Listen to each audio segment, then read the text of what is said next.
त्या लग्न सोहळ्यात गेल्यापासून सारंगची नजर भिरभिरत होती. त्याला माहीत होते की संगीता या लग्नाला नक्की येईल. कॉलेज ग्रुपमधल्या एका मित्राच्या मुलीचे लग्न होते. संगीता या ग्रुपमध्ये सक्रिय आहे हे त्याला माहिती होते. ग्रुपच्या एक दोनदा भेटीगाठी, संमेलन वगैरे झाले होते, पण तेव्हा तो जाऊ शकला नव्हता. पण आजच्या या सोहळ्यात तिची भेट होणे जवळजवळ नक्की होते आणि अचानक ती त्याच्यासमोर आली. 28 वर्षानंतर.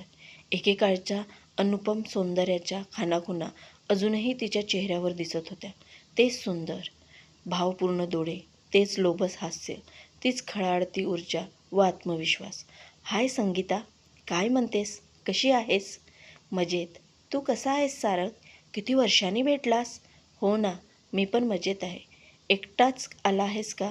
हो, तुझं काय? मीही एकटीच आली आहे. पूर्वी त्यांचे संभाषण प्रवाही, न संपणारे असायचे, पण इतक्या वर्षांनी भेटल्यावर काय बोलावे ते दोघांनाही सुचेना. मग एकमेकांची थोडी वास्तपुस्तक जुजबी चौकशी करून ते दोघे इतर लोकांमध्ये मिसळले. सारंगला कॉलेजचे दिवस आठवले. वार्षिक संमेलनात होणाऱ्या कार्यक्रमाच्या निमित्ताने दोघांची ओळख झाली होती व मैत्रीचे रूपांतर प्रेमात व्हायला फार वेळ लागला नाही. मग ते एकत्र फिरणे, एकत्र स्वप्ने बघणे, कॅन्टीनमध्ये तासनतास बसून गप्पा मारणे, बसमधून एकत्र जाणे.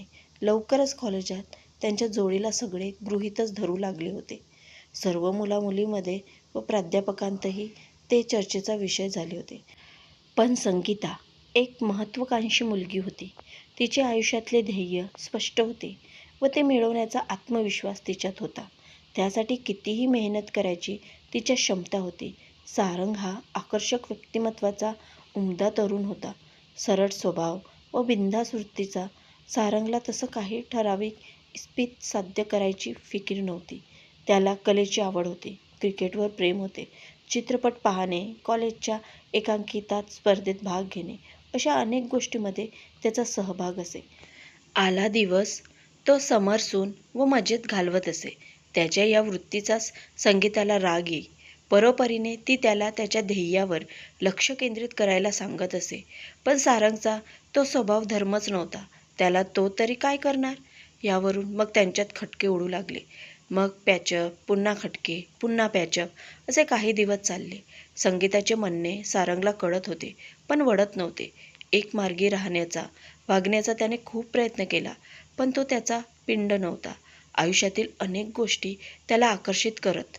त्याचे कुतूहल त्याला कधी स्वस्थ बसू देत नसे.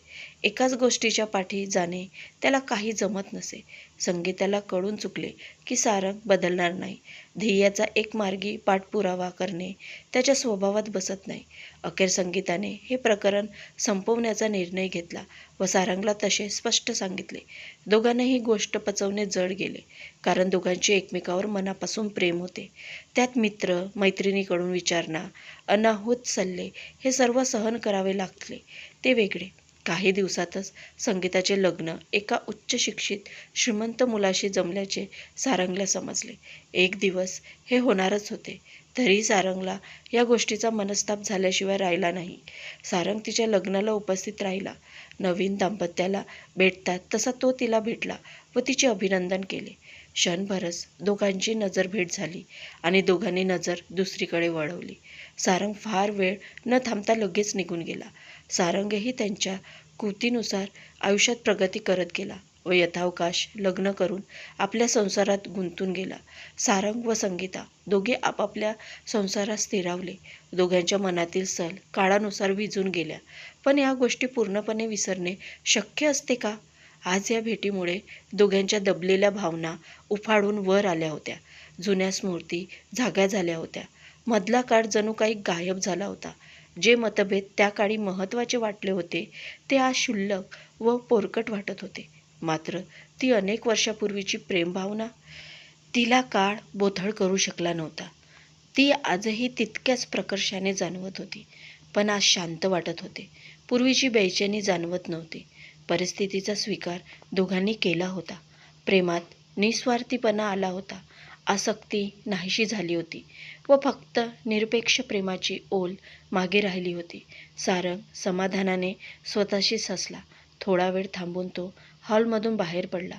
जेवढा वेळ तो तिथे होता तेवढा वेळ त्याची नजर संगीताला व संगीताची नजर त्याला शोधत राहिली. मित्रांनो, तुम्हाला कथा कशी वाटली हे कमेंट्सद्वारे नक्की कळवावे.